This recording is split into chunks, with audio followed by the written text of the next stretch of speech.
Working at Disneyland is not all it's cracked up to be. There are things the general public is not privy to, although rumors circulate online about certain practices. One of these rumors is true. Nobody is allowed to die at Disneyland.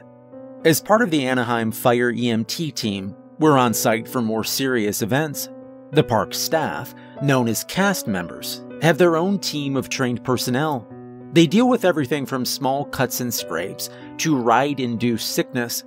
But every once in a while, someone needs to take a trip to the hospital. When that happens, two of us will prepare an ambulance and a nurse will be called in to assist. We transport the patients to a nearby hospital and treat them on the way there, within the short amount of time we have. Starting an IV in the back of a moving vehicle can get pretty hairy, let me tell you, but I've done it on multiple occasions. Potholes can make things really interesting when you have a needle in someone's arm and you're fishing for a vein. The important thing is to make sure you don't hit an artery or poke yourself with a bloody needle, especially if your patient looks like an IV drug user. I've been assigned to the theme park for the past few months and have come to enjoy working here for the most part. Until today. I'll tell you why. As I've said before, nobody is allowed to die at Disneyland, and sometimes fate is not kind enough to comply with corporate policies. This morning, I was called in to assist with an accident near the teacup ride. It was still early, and the park was quiet, as visitors were just starting to file in. The weather was warm and sunny, a typical Anaheim day. But there was a barrier set up near the entrance to the ride. Several people were being questioned, and were complaining loudly about their phones being confiscated. A few were in tears and looked borderline hysterical. These people were being taken behind closed doors by men in suits with Disneyland badges. "It'll be given right back to you, just a moment," a security guard was saying, and I saw him hit the delete button to get rid of the most recent video on a visitor's cell phone. "Park policy," he said, giving the device back to the woman. "Thank you for your cooperation. Enjoy the rest of your day." She started to protest, looking at the deleted file, but her husband grabbed her arm and pulled her away, casting a nervous look at the barricade. The woman eventually relented and the two of them walked off. "Right this way," the security guard said, looking at me. He directed me behind the barricade, and I saw a very terrified teenager was doing CPR on a decapitated man. With each thrust, blood spurted out from the place where his head should have been. The sounds being made were disturbing, like a wet dog toy being stepped on over and over again. One of the squeaky ones. What are you doing? Why?" I tried to get the words out but couldn't. "We need you to take over for the kid," the security guard said. "This man needs to be taken to a hospital." I stared at the security guard, dumbstruck. A hospital? This man needs to get to a funeral home for cremation. There'd be no open casket for this one. "You must be kidding," I said. The security guard grabbed my arm and pushed me over towards the kid. "Take over," he said. "The kid's tired. You need to do your job." Another security guard joined him, and the two of them gave me a stern look, which indicated I'd better not argue with them. I tried to explain to them, unsure how they weren't getting it. I tried to tell them CPR was not going to help a dead man with no head. But it was like talking to a brick wall. And pretty soon they made it clear that if I didn't do what I was asked, I would be the one in need of a hospital visit. As completely insane as it was, I got down on my knees and took over, doing CPR on a headless man. Each time I pushed down on his chest, a fountain of partially coagulated blood shot out from the hole at the top of his neck. "What happened to him?" I asked the kid who I'd taken over for. I recognized him as the one who ran the ride. "I don't know, man," he said, shaking and pale. "I looked up and the dude's head was flying. Man, I don't even know where the damn thing ended up." I pressed down on his sternum again as hard as I could. repeating the same amount of pressure, the same depth, despite the fact that it was all pointless. 100 compressions per minute, 2 inches deep, ensuring proper placement of the hands. It was also ingrained in me that I did it perfectly, despite the fact that this man would never breathe again. Eventually, someone who looked like a manager showed up. He was wearing a sharp-looking suit, despite the warm weather, and had cold blue eyes with no indication of any compassion.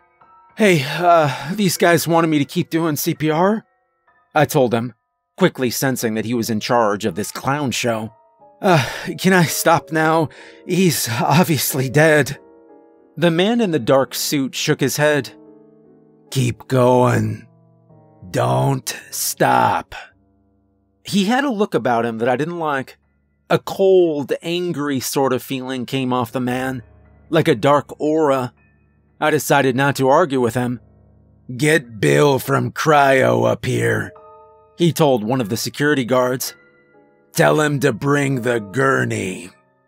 The man looked around and then whispered under his breath, "And someone get that damn head down from the tree before some kid sees it." A strange black vehicle with mouse ears on top and an enclosed flatbed parked in front of us, and I was forced inside, then made to continue doing CPR on what was essentially a headless corpse. The man's terrified, open-mouthed visage stared at me from the other end of the truck, where one security guard held it on his lap, with his face looking outward. The macabre scene was so surreal and horrifying that I had to tell myself I wasn't in a nightmare. This was actually happening. "Why are you making me do this?" I yelled at the man in the suit, who sat in the front seat. "He's dead!" The man just ignored me, as we pulled into a garage marked authorized personnel only, and the weird hearse vehicle continued traveling deeper and deeper into a dark warehouse-like space. Eventually, after a few more minutes of driving deeper and deeper underground, using a series of ramps like you'd find in a parking garage, we came to another steel sliding door. Reaching up to press a button on the ceiling, the man up front looked back at me and locked eyes with me. "Almost there," he said. "Just a few more minutes." Then he looked at the security guard and furrowed his brow. "Jim, what did I tell you about the heads?" The security guard's face went red immediately, and he began to dig through a cabinet next to him. It sounded like a drawer full of ice. Then he dropped the head inside. It landed with a loud sound, as if he dropped a six-pack into a cooler on a hot summer day at the lake. He raised his thumb in an affirmative gesture, nodding at the man in the suit. I was dumbfounded, slowing down my compressions momentarily, and the security guard unclipped the gun from his holster. "Don't slow down," he said. "Keep it going." I got the implied message. But why did they care so much about perfusing the organs of a dead man with oxygenated blood? There was no head. And without a head, the body would be useless. The brain would be dead from lack of oxygen a while ago, and minus that control center, the meat sack I was pressing on with all my force was essentially obsolete. It was all pointless. Unless... Memories came back to me of things I'd heard in the past. Hadn't Walt Disney insisted on being cryogenically frozen? No, that was insane. Those ideas were insane. But then, as if confirming my worst fears, I saw the writing on the next steel sliding door read, Disneyland Cryogenics Research Facility. CRF authorized cast members only past this point. The next area consisted of massive tanks filled with swirling blue fluid. I saw people suspended in the liquid, their faces frozen like Han Solo in carbonite, their mouths open in silent screams. "It's real," I heard myself whisper silently, then refocused my efforts on CPR. Suddenly it seemed as if there might be a purpose to all of this after all. We pulled into one final large room. It was filled with equipment that looked decades beyond anything I'd seen before. It reminded me of pictures I'd seen of the Large Hadron Collider. Massive, complex mechanical forms that I could never even begin to understand. "Here we are," said the man in the suit, getting out of the front seat. He came around to the back and rolled us out on a gurney with the assistance of a few others. Meanwhile, I just continued doing compressions, too terrified to stop. "It's okay," the man said, with a surprisingly gentle tone now. "You can take a rest now. Thank you for your hard work." Stunned, I got down from the gurney and felt the numbness and pain in my forearms, shoulders, and wrist. I had a lot of practice doing CPR, but that was exhausting even for me. Feeling like I was in a daze, I looked around at the space I was in, taking in my surroundings. "What is this place?" "Well," the man said, "you're gonna need to sign an NDA so we can let you out of here. I guess I can fill you in." I saw the headless man was being brought up onto a platform, and his head was being carried up there as well. Large machinery hung down from the ceiling, reminding me of Frankenstein's Lab, right before he brought the monster to life. A man in a white lab coat was fiddling with items on cloth-covered tables and preparing instruments, like a doctor about to do surgery. "You might have heard about how the man himself once wanted to be frozen, kept in cryogenics until the future, so that he could be brought back to life again. You've heard that, right? I mean, most people have," the man said. "Sure. I wasn't sure if it was true or not." "Well, it is, and he's kept down here in this laboratory. But what most people don't know is that a large portion of the profits this corporation brings in goes towards fulfilling that goal. This equipment down here cost billions of dollars to build and install, and we finally got everything set up, just the way we need it." I wasn't really sure what to say. The man just continued on. "The thing is, we don't want to try it out on the boss first. What if it doesn't work out?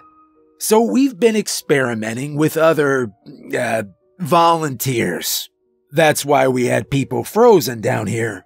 That's why nobody is allowed to die at Disneyland. We need to use every available resource we have. Those bodies you saw on the way in here, those were people who suffered accidents in the park, or who snuck in after hours. They're the ones who nobody would notice missing." "Like this guy?" "Exactly. Like this guy.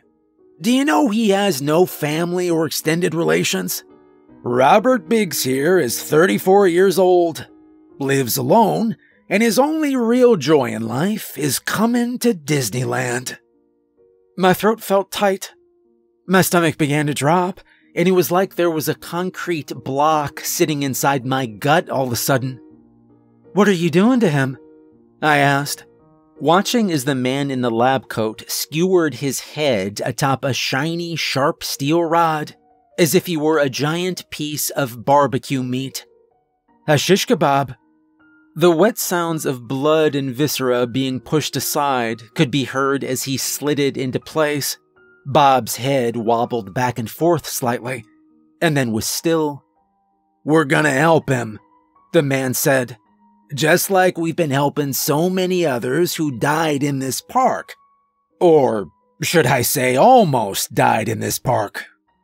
The world was turning dark around the edges as I tried to focus on staying conscious. I'd never felt so terrified and jarred as I did at that moment. I really felt as if I might pass out from the overwhelming nature of everything.